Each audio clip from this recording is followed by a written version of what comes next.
What a beautiful day! Guess who just landed the lead role in the musical club's next play?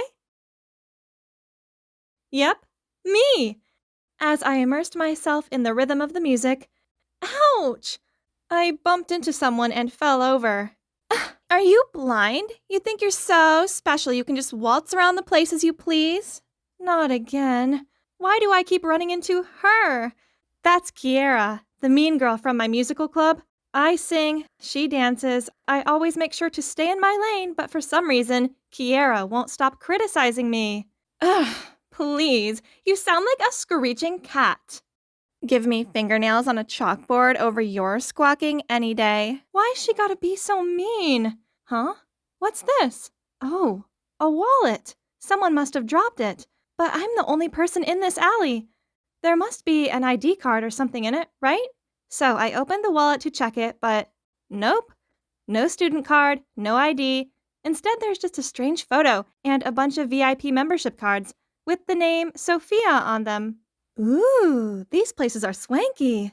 This person must be super wealthy. I gotta hand this into the cop station. But wait, isn't this... Oh my god, a ticket to see Franz Ferdinand tonight! I love that band! And it's for the VIP area. Even if I bring this to the cops now, they still won't be able to find the owner before the concert anyway. We shouldn't let such an awesome ticket go to waste, right? So, what if... I'll enjoy tonight's concert on this girl's behalf, then I'll hand the wallet to the cops later. Honest! Wow, this is the biggest stage I've ever seen in my life. I got to my seat and eagerly waited for the show to start when I heard a voice next to me. Hey, you must be Sophia? My gosh, this guy was gorgeous, but he'd mistaken me for someone else. Wait a minute. That's right. Sophia was the name on the cards, the wallet's owner. I was still looking for a way to explain this awkward situation when he continued. Glad to meet you. I'm Roman, and I've heard a lot about you from my parents. They're kinda good at arranging things, aren't they? 'Cause I really admire this band. I should have foreseen this happening. I mean, who goes to a concert alone? Luckily for me, it appears that this Roman guy had never met the real Sophia before. For one night only, I could pretend to be her, right? And guess what? The guy was not only super cute, but also a talented musician. He'd spent most of his life in Italy and had not long returned to the US to attend college here. Through him, I learned that Sophia was a gifted singer, and both their parents set this meeting up so that Roman could help her singing career. Talking to Roman felt so natural, and soon I was singing and swaying to the music alongside him. As soon as I arrived home, I immediately went online to find more information about Roman. Wow! His SoundCloud account has over 200,000 subscribers! Handsome and talented. He's like a James Dean of modern times. As I was daydreaming, my phone vibrated. He texted me. I had a great time tonight. I'm having a small welcome home party at the Madison Club. I heard you go there often. If you're not busy, would you like to join us? The Madison Club? As in, one of the most expensive country clubs in the state? The initiation fee alone costs $1,000, and this girl is a frequent flyer? And yep, here's the Madison Club VIP membership card. I know. But I still had loads of music-related questions to ask Roman. Just this once. Then I would definitely hand it in. Now, on to the next problem. I couldn't wear these mediocre outfits to the Madison Club. I needed something demure but expensive looking. If I was Sophia, where would I shop? Yes, the Crystal Lane Mall. The next morning, I strolled up to the exclusive shopping mall with all of my savings. But how can a dress this short cost $5,000? Are there actually people who are willing to pay that much for this tiny fabric? The only item I could afford was a sparkly hairpin. So be it. I gritted my teeth, taking the hairpin to the checkout counter, along with all the cash I had on me and the membership card. But surprisingly, not only did I get the hairpin for free, but they also gifted me this cute bag. Apparently, it was my birthday. Well, Sophia's birthday, to be exact. Honestly, I felt kind of guilty enjoying these services in Sophia's name. But I didn't spend any of her money. Seeing as this bag's a freebie, I get to keep it, right? The next day, I settled on a simple but pretty dress and my beautiful new bag and wore them to school, as I planned to go straight from there to the party. When my best friend Anna came over to me, she took one look at my bag, then gaped in disbelief. A Chanel bag? Did you sell a kidney to buy it? It was a gift. Where did you get that? That's a limited edition for VIP members of the Crystal Lane Mall only. Spill it. It's a fake, yeah? Kiera and her unruly friends were at it again. I tried to pull Anna away as I didn't want any trouble, but she still managed to clap back at them. It's 100% authentic. Maisie's rich boyfriend got it for her. Jealous much? Kiera sneered, then said unless I called my boyfriend over, she would tell the whole school that we were tragic liars. Come on, Maisie. Show them what humiliation feels like. Oh no! What should I do? Thanks to Anna's expectant looks and Kiera's smug grin, I had no choice but to ask Roman to pick me up after school. He says he'll come get me after class. As soon as I stepped out of the school gate, I saw Roman waiting next to a shiny Bugatti Chiron. He greeted me with a smile, then opened the door for me. I didn't need to turn around to know that Kiera was watching me with fiery eyes. After this, she wouldn't dare to look down on me again, right? Ooh, this place was even more lavish than I imagined. As we were early, Roman invited me to sing a song while he played the piano. I started singing, and he too joined in to harmonize, and this moment felt just great.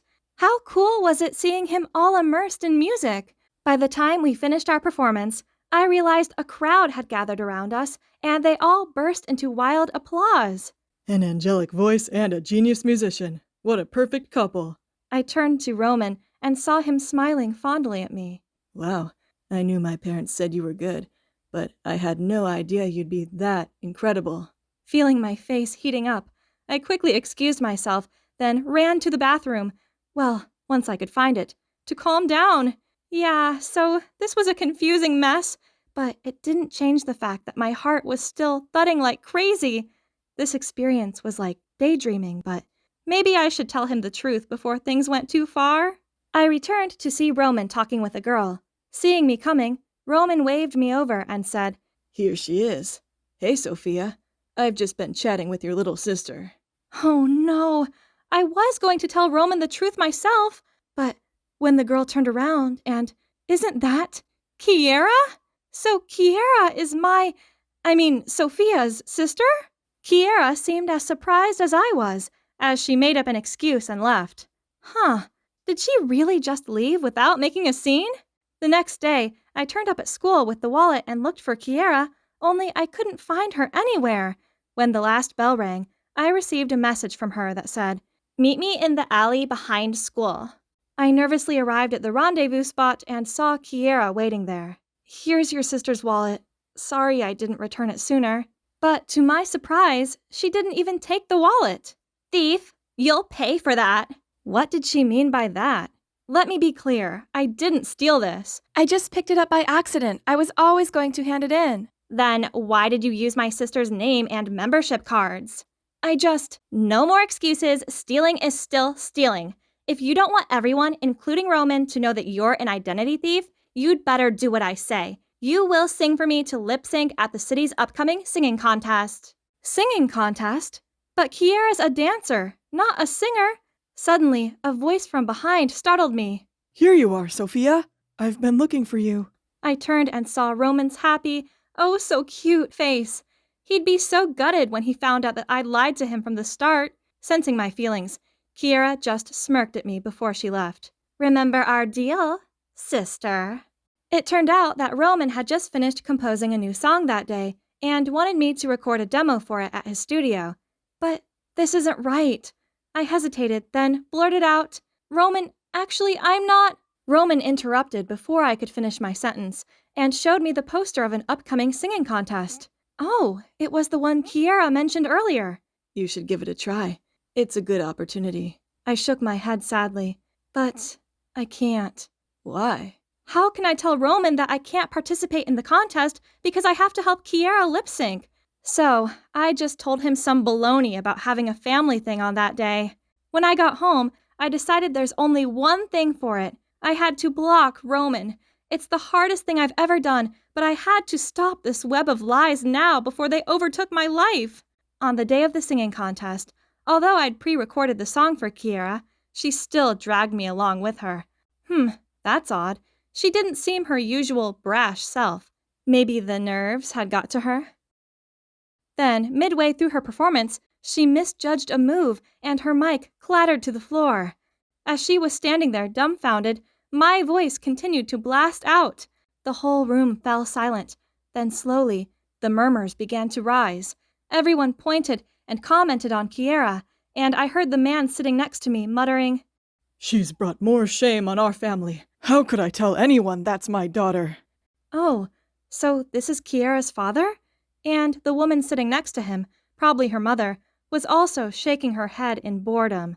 At that moment, a staff member approached them to say something, and I could see their faces turn pale before they rushed out of the auditorium.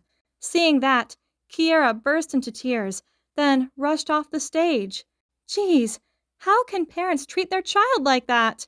Kiera may have been a mean girl, but she didn't deserve that. I was about to go check if she was okay when a hand pulled me back. It was Roman. "Maisie, it's your turn." Right at that moment, the host of the show called me to the stage by my real name. Huh? What was going on? I turned to look at Roman, but grinning, he just wished me luck and handed me the mic.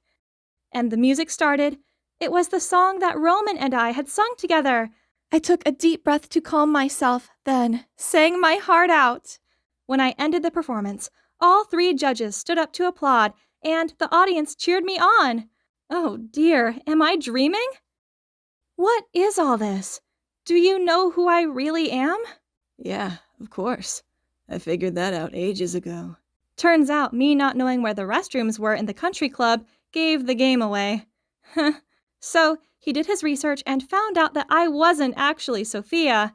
Only 'cause he still wanted to see me, he pretended not to know so we could carry on like normal. He also accidentally witnessed Kiera making me sing for her performance, so he decided to register me.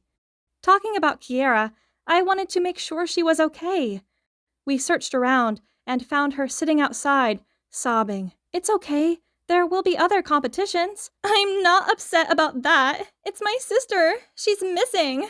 Through tears, Kiera told us about how from a young age, her parents wanted her and her sister to pursue a career in music. However, Kiera found a love of dance, while Sophia excelled at singing, making her favorable to their parents. Regardless of how many dance contests Kiera won, they always overlooked her talent. Then, when she excitedly told them that she'd bagged the lead dance role in the school play, they just went on about Sophia instead. So, feeling disheartened and jealous, Kiera threw away her sister's wallet, the one that I accidentally picked up that day. In this singing contest, Kiera wanted to win against her sister in front of their parents for once, so she got me into this whole lip-syncing plan of hers. But last night, Sophia found out about it, and they had an argument. Then, in anger, Kiera blurted out nasty things, such as how she longed for Sophia to vanish from her life. Only that morning, she woke up and found that her sister had actually gone. Until now, Sophia still hadn't even shown up at the auditorium when it's soon going to be her turn to perform. What if Sophia never comes back? I shouldn't have been so mean. Roman and I comforted Kiera. Then we went to find Sophia together. Kiera took us to Sophia's fave places, but she was nowhere to be seen. Suddenly, I remembered the picture carefully inserted inside her wallet. This must be a special place for her. This is my family's old house. We used to live here when I was little. We rushed over there and found Sophia sitting idly in front of the house. The 2 of them ran into each other's arms and sobbed like 2 children. Through tears, they talked it all out. Turns out, while Kiera was jealous of her sister, Sophia didn't have it any better either. She has been pressured by their parents' expectations since forever, and she did always feel sorry for Kiera because of all the privileges she had. You know, you can't judge a fish by its ability to climb a tree. If singing is your passion, feel free to live it to the fullest. But if it's not, don't be afraid to pursue what makes you happy. I mean, you're actually a really awesome dancer. So, in the end, Sophia and Kiera made up.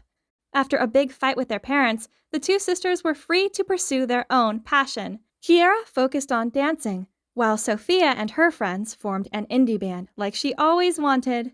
As for me, well, I've learned a lesson that if you find a lost item, take it to the cop station immediately.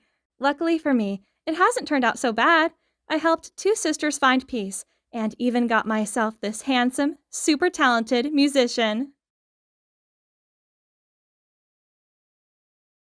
Hi, it's Amelia again.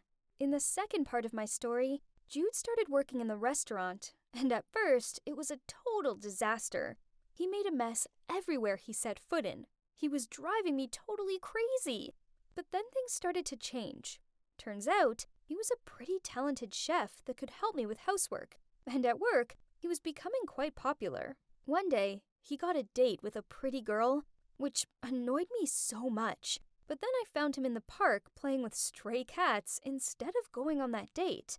Honestly, that made me feel so happy. Has he really changed? To find out, let's see what happened next.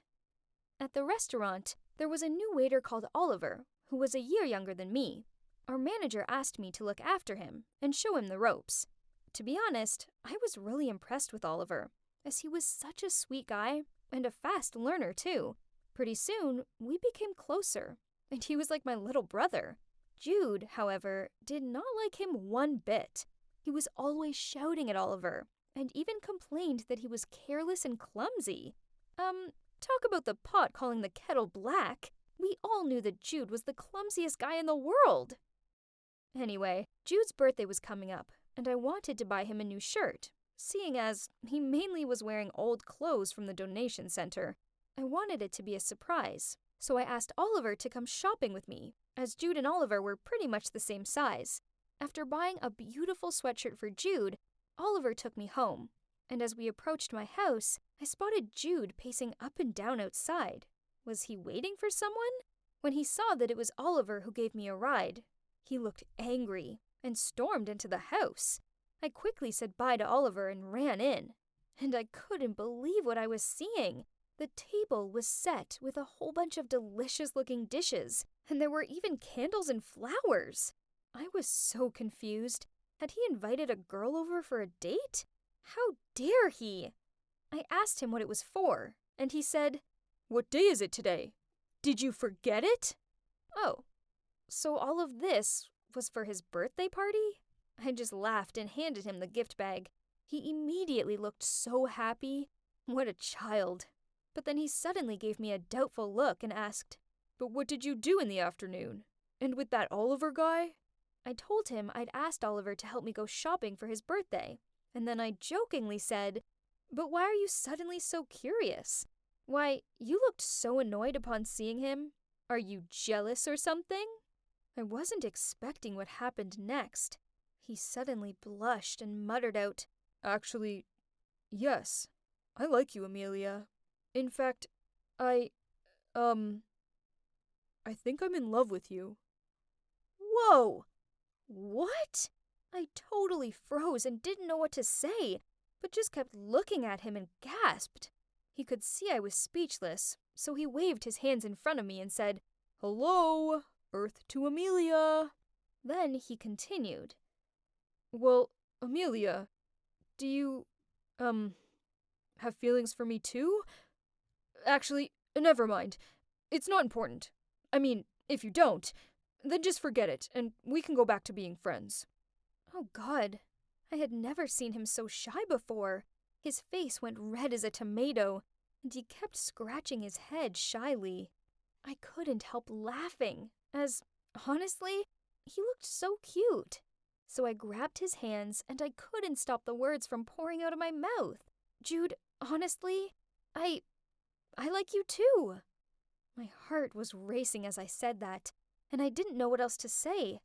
But suddenly he was hugging me tightly, and then the next moment we were kissing.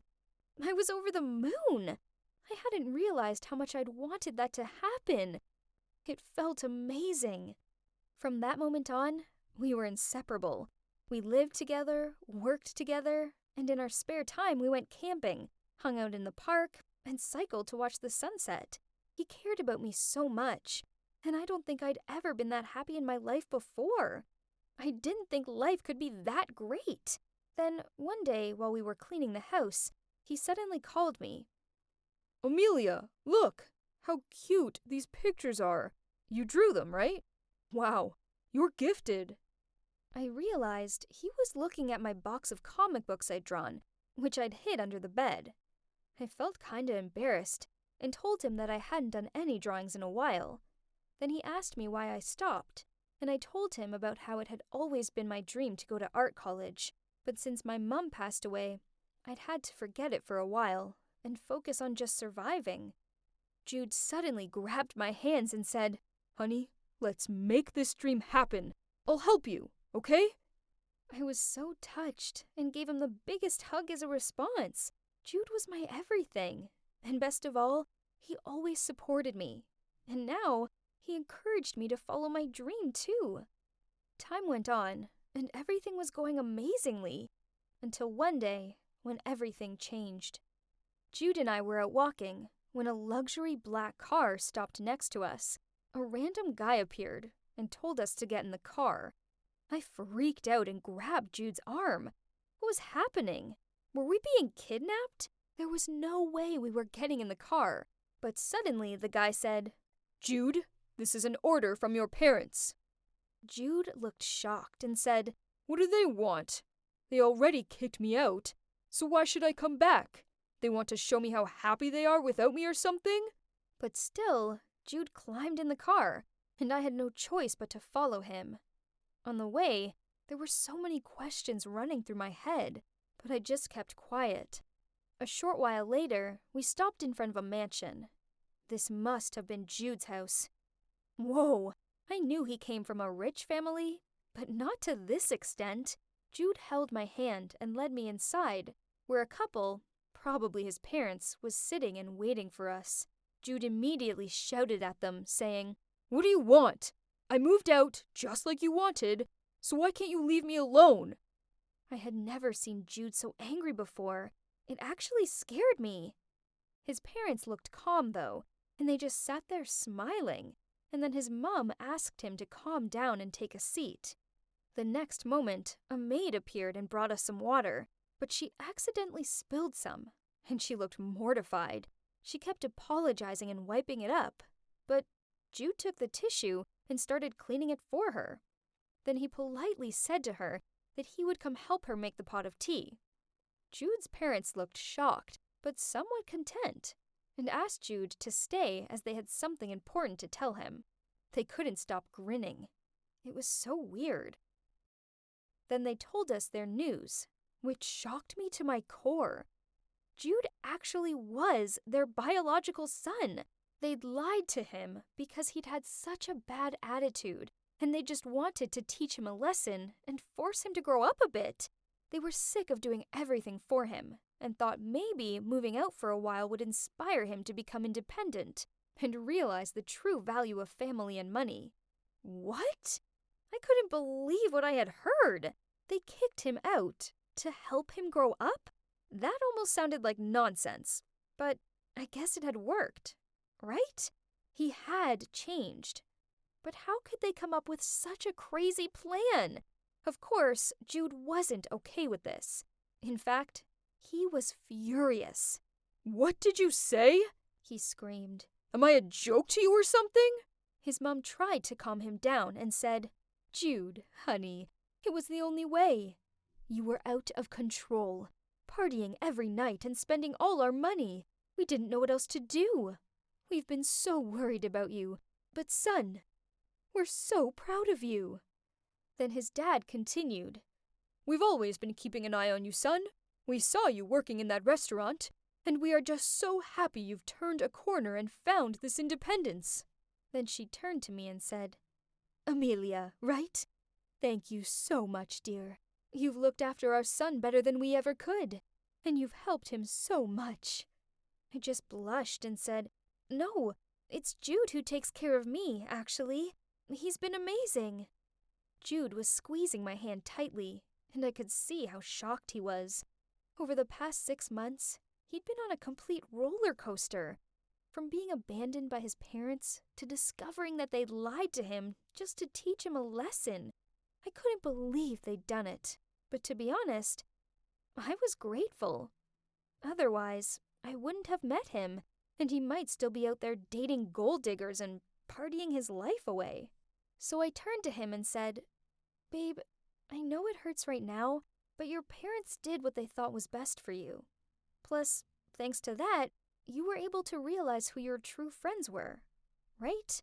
The ones who don't take advantage of you because of your money." It took a few moments, but then he gave me a gentle smile, and it was like he finally understood everything. He looked at his parents and said, "You guys are crazy, but if you hadn't done something so ridiculous, I'd never have met Amelia. She's made me the man I am today. Without her, and without both of you, I'd never have changed. Gosh, I miss you both. Mom, Dad, thank you." At that, they all burst into tears and started hugging, and I just stood there, the tears pouring down my cheeks too. Watching them reunite like that was so touching, and it really made me miss my own mom. After that, we left, and as we were walking home in silence, Jude suddenly stopped and turned to me.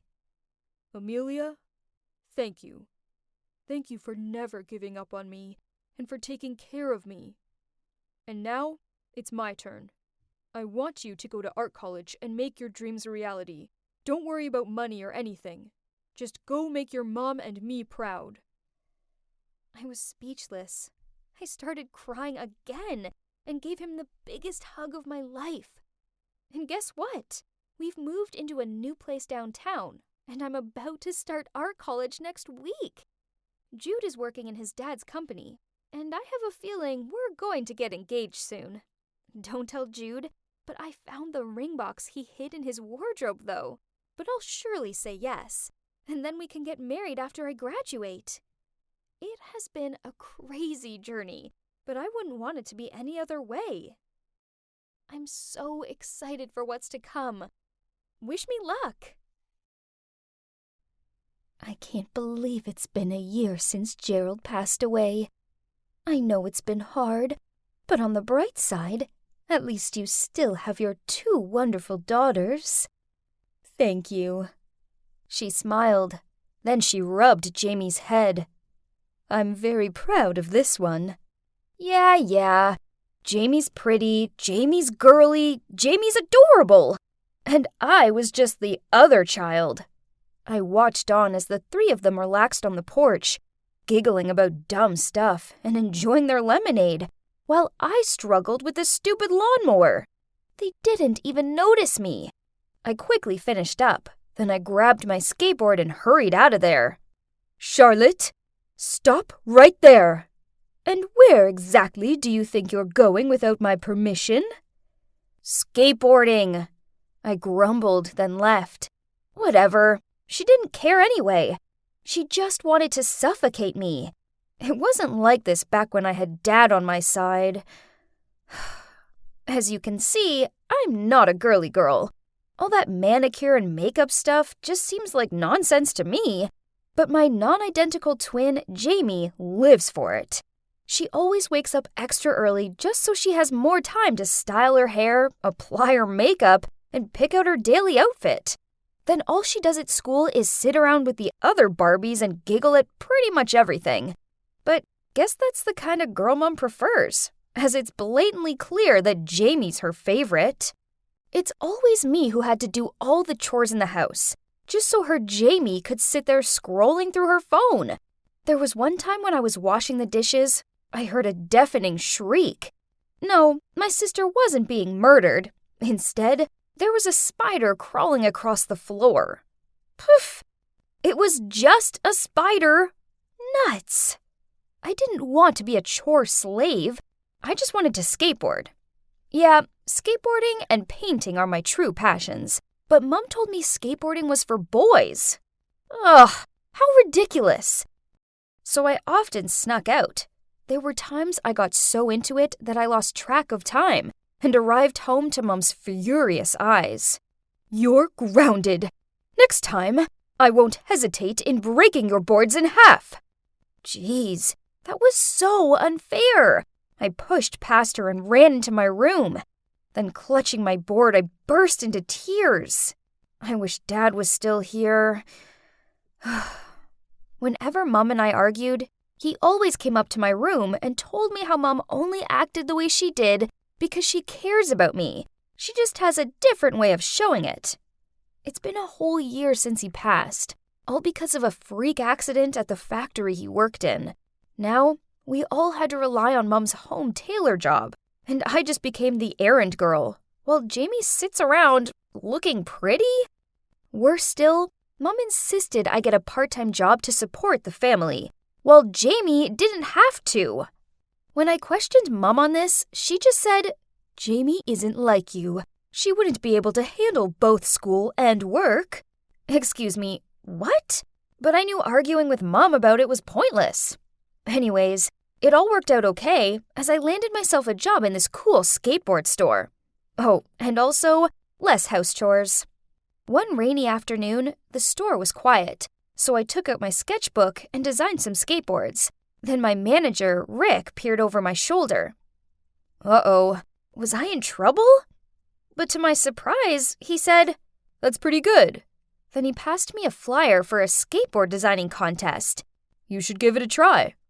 This contest was meant to be, so I spent all my free time shut away in my room working on my design. I didn't see Mum or Jamie for a full week. How peaceful. And guess what? I won first prize. It was awesome. However, Mum snatched the prize money from me due to family financial reasons. So my money was going to be used on new clothes and makeup for Jamie.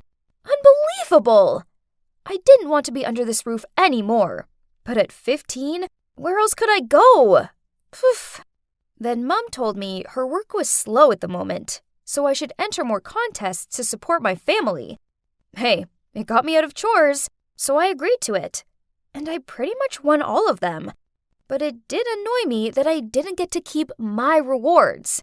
Then when I saw Jamie showing off her new shoes, I just wanted to yank them off her feet and throw them at her. Ugh! I thought twins were meant to have some sort of deep connection or something. Not me and Jamie. We couldn't be more different. Finally, I had a day off, so I arranged to go skateboarding with Rick. I grabbed my board and was about to leave when Mom blocked the door. "Charlotte, where do you think you're going? Jamie has a date tomorrow, and her dress needs hand washing." What? This was ridiculous. I rolled my eyes and said, "In that case, she can wash it herself." "Don't take that attitude with me, young lady. You'll do as you're told." Through angry sobs, I screamed at her, "I wish you weren't my mom!" Then I ran upstairs to my room. Right at that moment, the doorbell rang. My mom calmed down, cleared her throat, and opened the door. Huh? Why was there an expensive-looking car in our driveway? And why was a wealthy-looking couple standing on the doorstep? Curious, I hid behind the wall to see who they were and what they were here for. From my eavesdropping, I found out that the couple was the Barnes. They'd just retired from their jobs working for the government in the Secret Intelligence Department. Mom and Mrs. Barnes were besties in high school, so when they both fell pregnant at the same time, Mom offered to bring their daughter up as her own so they could go and work away on their secret mission. "We've both taken early retirement, and we can finally enjoy life. We're very grateful to both you and Gerald for looking after our daughter, but we're here to take her home now." Oh my God! Turns out, one of us was adopted. No wonder we were nothing alike. But was it Jamie or me? Could it be me? I mean, Mom always preferred Jamie, so she could be her biological daughter. I knew they were my real parents. I could feel it. So taking a deep breath, I nervously stepped out to meet them. "Jamie, come down here, sweetie." Mom called, and I froze on the spot. I watched on as Jamie appeared, and Mom introduced her to her real parents. She didn't even seem surprised. She just replied, "Yes, I know," then sweetly grinned. "I'm so happy that I can finally meet you both." The Barnes cooed over Jamie like she was a puppy or something. Then they got emotional and all. Ugh, it made me want to puke. I ran up to my room, locked the door, and cried. Life was so unfair. Jamie was always the lucky one, while I always got the raw deal out of things. I must have cried myself to sleep, as when I woke up, it was morning. I reached for my phone. Jamie had messaged me. "It's sad you missed my farewell dinner. I had a great time living with you. Come and hang out sometime, okay?" Poof! I aggressively threw my phone down onto my bed. Bold of her to assume I would ever want to hang out with her. We had nothing in common. Luck alone was an example. Life went on, but without Jamie, as she moved to some rich kid's school. And I continued going to school, work, sneaking out to skateboard, and avoiding Mom as much as possible. Then one chemistry class, while we were carrying out an experiment in the lab, one of my classmates made a mistake. And boom! We were all left looking like Cinderella.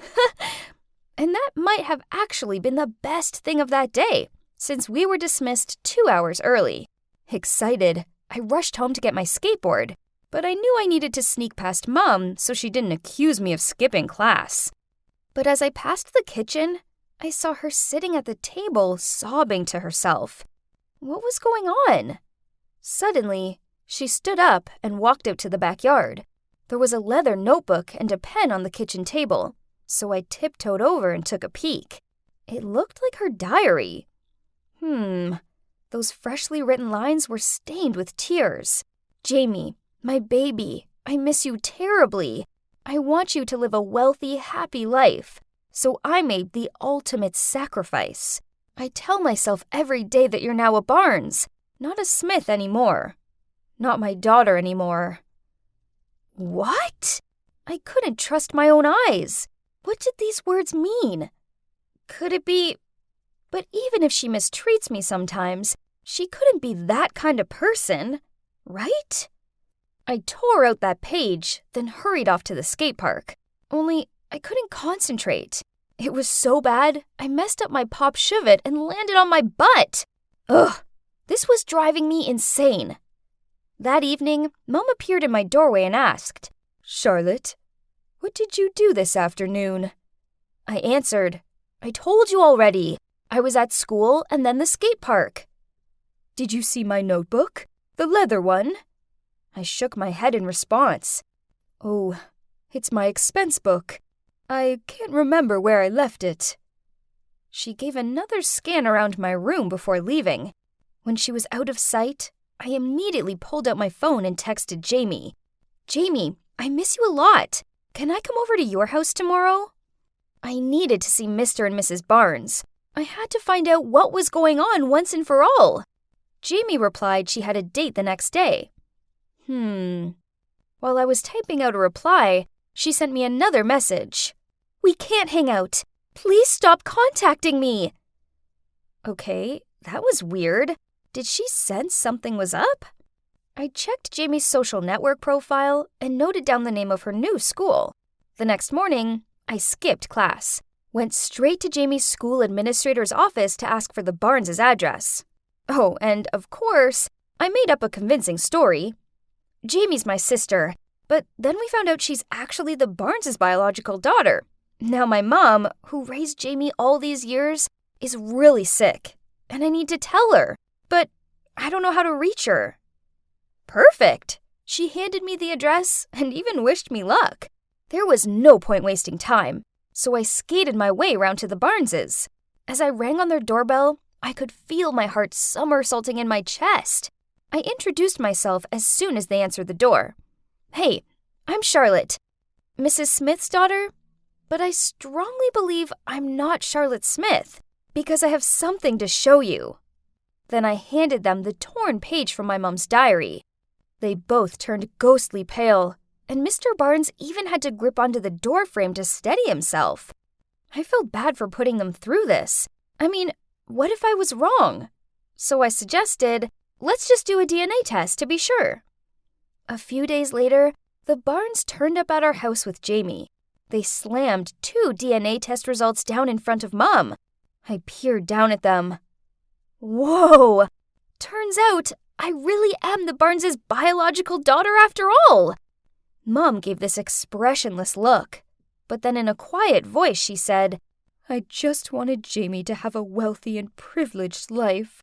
She's not as strong as Charlotte. She needs this more. Please don't blame her.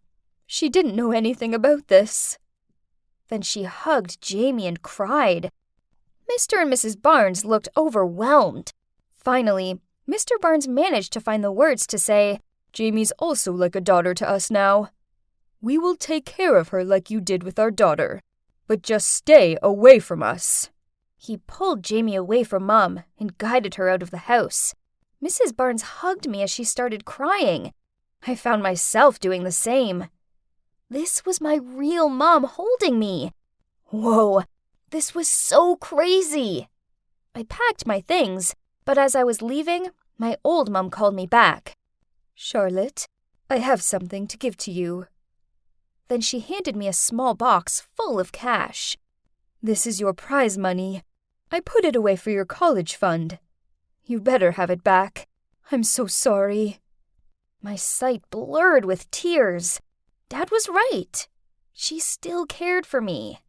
"My parents will forgive you. Then you'll soon see both of us again," I said as I hugged her tightly. Then I turned and left. A new life was waiting ahead of me.